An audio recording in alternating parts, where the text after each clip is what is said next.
mention. Declan talked about nosiness and being a journalist. I would call it curiosity.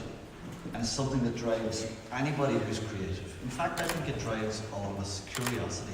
And curiosity is aligned to imagination.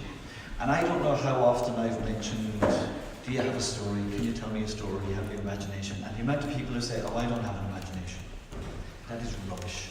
Everybody in this room has an imagination. And that is why you're alive. You've got to have an imagination. How else would we survive this world if you didn't have an imagination? Hands up, how many people worry about something that hasn't happened? Come on, hands up. Me. Do you know what allows you to worry? Your imagination. Because the thing you are worrying about hasn't happened, may never happen. So the only way you can do that worrying is your imagination. So you have an imagination. And the beauty of a book and a story is it feeds that imagination. And that is central to every aspect of your life, whether it's work, hobbies, play, it's all there. So feed it. Stories feed it, books feed it. And the story I'm going to tell you is, to me, sums up what, the essence of what stories are all about. And the story is about an old woman. And this old woman lived a long time ago, way off to the east. And this old woman, well, she had nothing in this world. She was poor, extremely poor. She was bent over, her face was weather worn, and her hands were gnarled with arthritis. And she would go to every person she would meet, stick out her little hand and say, please, can you give an old woman something to eat? And people would turn and look at her, and some would smile, and then others would just say, why go away, you are so ugly, we can't even look at you. And the woman would go throughout the city, pleading with people to give them something. Well, then one day she met a young woman, and the young woman took pity on her and shared what little food she had with the old woman. And the old woman said, people tell me I'm ugly and they won't give me anything and I have nothing in the world. What am I supposed to do? And the woman said, I know what you should do. You should go to the city in the desert. There in that city, the people are kind. They will make you welcome and they will take care of you, I promise you. And the old woman thought about the long journey through the hot desert, way out into the wilds, and was scared. But she knew there was nothing here for her, and she decided to take that journey. She pulled her rags around her as best she could, and she headed out into the desert. In the daytime, the sun beat down, and it was too hot. At nighttime, it was cold, and she pulled her rags around her to keep warm. And eventually, up out of the sands came the city.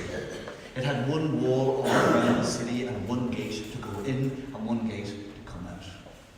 And the old woman went into the city, and as she approached the gate, she dusted the sands off her to try and make herself more presentable.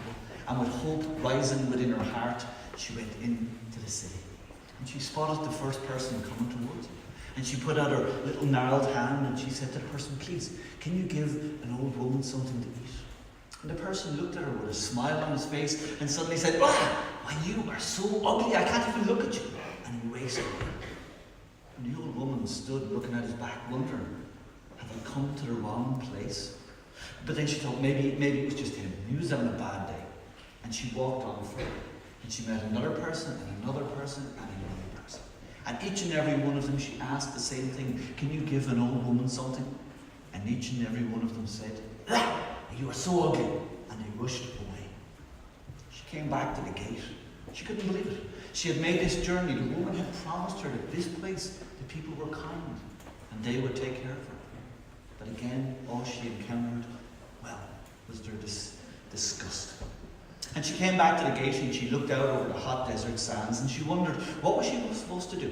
She had come here, she had made the journey, and now people were treating her the same. But she decided there was no hope left in this world for her. And she decided there was only one thing she could do. She would sit and she would wait, and she would wait until death came to take her away. And she sat down at the gate and she waited. And she waited for a long time. And eventually, she looked over the sands and she saw a cloud of dust moving at great speed. It was coming closer and closer and closer, and she gulped and thought, it's him. It's death. And then from the middle of that cloud of dust came a white horse and a handsome young man with a cloak billowing out behind him. And the old woman looked and thought, that's not death. And he galloped towards the gate. And as he came closer to the gate, he slowed right down and brought the horse to his gentle trot. And then he stopped in front of the gate. He jumped down off his horse and dusted himself down.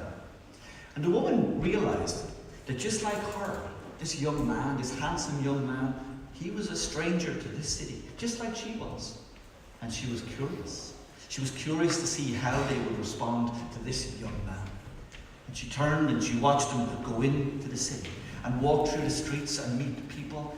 And she was disgusted by what she saw, because the people, well, they welcomed this young man. This stranger, they made welcome. They brought him into their homes, gave him gifts, gave him food. And yet her, an old woman who had nothing, they turned away and spurned. Well, after many hours, the young man came back to the gate. And instead of jumping up on his horse and charging off across the sands, he went to the far side of the gate and he sat down. And the old woman was sitting there, looking across at him, and suddenly she said, "Hey, you!" And he jumped.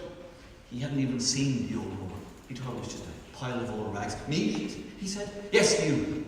Why is it that you, a stranger just like me, can come to this city and people make you welcome? And yet me, an old woman who was nothing, they turn me away with disgust in their faces." And the man said, I said, "I've no idea." He said, everywhere I go, I'm made welcome. People are happy to see me. They bring me into their homes. They give me gifts. They're glad to see me." And then she just looked at him and said, "Who are you anyway?" Oh, he smiled. "I'm Story." "Ah," she said, "Story. People like a good story. They welcome it into their hearts and into their homes." And the young man smiled, proud of who he was. "Yes," he said, "that's true." And then he checked himself and said, "But who are you?" And the old woman looked at him and said, "Me? I'm Truth." "Ah," he said, "Truth. You do know that sometimes the truth is ugly and people don't want to see it?" And the old woman smiled her crooked smile and she said, "Oh, I know that."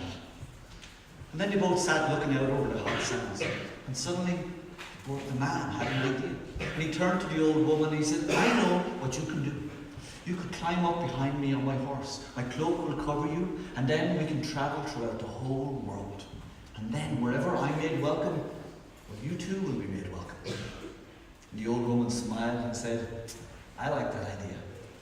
And the young man jumped up on his horse. He reached out his strong arm and lifted the old woman up behind him, and his cloak covered the old woman. And they travelled throughout the whole world. And they still travel throughout the whole world.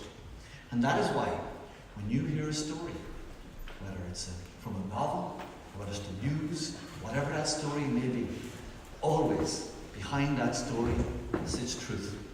But sometimes the truth is ugly, and we don't want to see it. But she's always there.